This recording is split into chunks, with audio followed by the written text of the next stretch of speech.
What's up? Welcome into this edition of 3 Point Stands presented by Mountain Dew. I'm Meghan Triplett. That is John Roser, who just got done with the run. So he made sure he wanted to get this 3 Point Stands out. Roser, are you all set and ready? I'm ready to go. It is very humid outside, though, I will tell you. Yeah, welcome to summer. Summer is here in good old Memphis. Roser, let's start with the NBA playoffs. This weekend, the playoffs continued, and there weren't as many like close games that we were used to and probably wanted from the weekend. But what was your stance, and what was the game that stood out to you the most? I would say, obviously, the performance in Game 6 and Game 7 from Kawhi Leonard. Here, I tweeted it out, but I've got it written down too. Kawhi Leonard in Game 6, 45.6 rebounds, 3 assists, 2 steals, 18 of 25 from the field, 5 of 9 from 3, 4 of 4 from the line. In Game 7, 28 points, 10 boards, 9 assists, 4 steals, 10 of 15 from the field, 1 of 3 from 3, 7 of 7 from the free throw line. This guy shot a perfect 11 of 11 from the free throw line, 6 of 12 from the three-point line, and 28 for 40 from the field, which is 70% from the field. In Game 6 and 7 combined.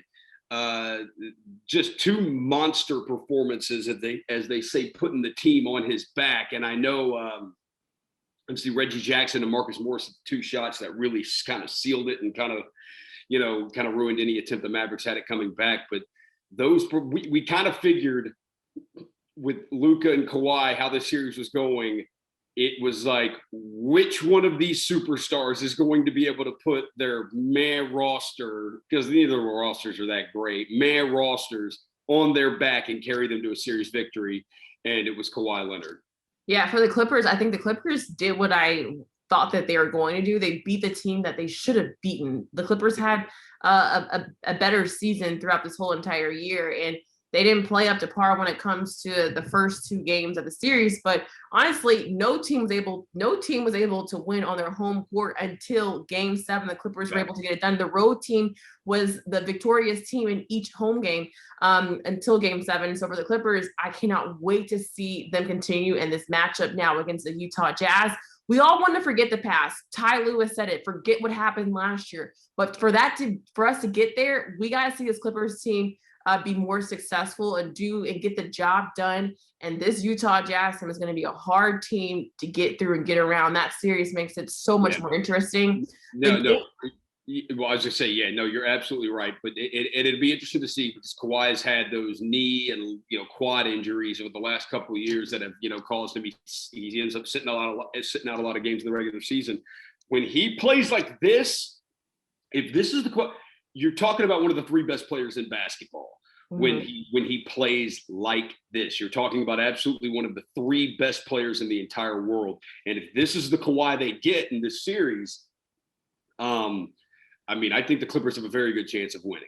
Well, how about we talk about another team where the Clippers, their former head coach, Doc Rivers, and his Philadelphia 76ers team, they started round 2, the Eastern Conference Semifinals against the Atlanta Hawks on Sunday. And this game stood out to me the most on the weekend just because of, look, I had the Philadelphia 76ers winning this one. I said that predicted the Hawks would get 1 game. And I thought if Joel Embiid did play, that there's no way the Hawks can get a win with a Joel Embiid. Yes, he's playing with a torn meniscus, but the guy had 39 points and a loss. And the Hawks were able to have a 26-point lead against this Sixers team where we thought, okay, they're clearly the better team. What the Hawks did in Trae Young have 25 points in the first half and 7 assists. The second time he's done that in his career, the first time he did it was against the Sixers earlier this season. The Hawks surprised me and made me kind of question my pick. I'm still going with the 76ers because they did go on that run that fourth quarter. And I think if the Sixers can play their type of basketball that they know they can play throughout the full 48 minutes, I think it'll be very difficult. But the Hawks surprised me. Like, I was just shocked at the way they came out there and to do it on Philly's home court, where you had so much excitement centered around. I'm kind of worried about my pick, but I'm just like, dang, the Hawks. They get a big victory over the Knicks in the first round. I wasn't expecting this one. No, I wasn't expecting it either. I thought once Embiid was playing that Philadelphia would win. I will say the Hawks, Is it sustainable what they did in game one? I don't know. They made 12 threes a game in the regular season. They made 12 threes a game in the series against the Knicks. And you look up and with like 4 minutes to go in the third quarter, they had already hit 17 of them. And they also were making the free throw. I mean, they made free throws. Like, I mean, it was kind of like a perfect storm. And I think Philadelphia finally woke up there in the fourth quarter. Game two is going to obviously be a ton. And then when the series switches back to Atlanta, I do think Philly will get game two. And then can Philly go and grab one in Atlanta? And then, of course, the knee of Joel Embiid is everything. I mean, it is. He's already questionable for game two. And so it's, we'll see. Like that, it's everything. If Embiid is 100% and can beat Joel Embiid, then I think Philadelphia will definitely end up winning the series. But it's already, Trae Young's made it interesting, and he is the villain of the NBA. I can't stand him. I hate the way that guy plays basketball. He has taken what James Harden does and just taken it to a different level of the flopping. The fact that he threw himself into Matisse Thybulle yesterday, and then Doc Rivers challenged it, and they kept it a foul on Thybulle when clearly Trae Young just threw himself into Thybulle. I'm like the NBA's got to do something about that. Like, you cannot just allow offensive players to do that. Like, it's horrible. It's horrible basketball to watch someone do that and get away with it. Yeah. Well, the more you hate Trae Young, the more Trae Young just plays even tougher and harder. Let's switch over to the NFL now because we're running out of minutes. Julio Jones making moves, making noise on a Monday morning. He's going to my Tennessee Titans. I mean, all I gotta say is I'm excited. I can't wait to look at the offense right now with Ryan Tannehill, AJ Brown, recruiter coach of the year, might I add, Derrick Henry, Julio. Love it, love it, love it. Julio's got to stay healthy, clearly. Yes. That's the big thing. He's 32 years old. He's got to stay healthy. You're right. Yes, he's got to stay healthy, which he's kind of had. It's been tough. He only played, how many games did he miss last? He missed a bunch of games. 9, yeah. Yeah. He missed a bunch of games. Like, he only played 7 games last year. Yeah. So he clearly has to stay healthy. The other thing I will say, and this is what, like, football is they say it's the ultimate team sport, because that is so much of what we do. We look at, Tannehill's a capable quarterback. A.J. Brown's a stud. Julio Jones is a stud. Derrick Henry's a stud. I mean, that's all true.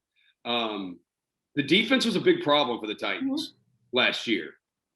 Okay, well, if those issues don't get addressed, none of this matters. The other thing too is I would say, you look at the Kansas City Chiefs, love what they got, right? Patrick Mahomes, Edwards-Helaire, Tyreek Hill, Travis Kelce, Mecole Hardman. They had Sammy Watkins. He's not there anymore. You love that, right? Well, guess what happened? It's good. It got you to the Super Bowl. I mean, because they're just so unbelievably talented there. Well, they couldn't protect Patrick Mahomes. So, like, it is great. The most important thing in your team pretty much is the quarterback. But after that, the most important things are your offensive line and your defensive line. And so the Julio Jones stuff looks great, but they got to protect Ryan Tannehill, and their defense has to perform too. Defense is also talking to Teresa Walker on our show with Associated Press, and we both said that. She was great. And the one, because I mentioned the defense, and she said, look, when you have a great offense like that, sometimes your defense doesn't have to be the best. If your offense can be the response and the answer, we shall see. All right, really quickly, Floyd Mayweather. The fight last night happened between Logan Paul. I didn't watch any of it. I was sick in bed. So you tell me what happened. I watched an illegal stream until they cut it off before the 8th and final round, which I'm very happy about. Floyd Mayweather essentially only threw 4 punches per round. He threw like 107 punches the entire fight, which is like 13 punches a round, 8 rounds, 3 minutes. He basically threw like 4 punches a minute per round, which is like nothing. And there's one video clip that shows he knocked Logan Paul out. There's a video out there. He knocked him out and held him up to keep the show going. Look, this was all about Floyd Mayweather and making money. That's all it was about. It seems like it was.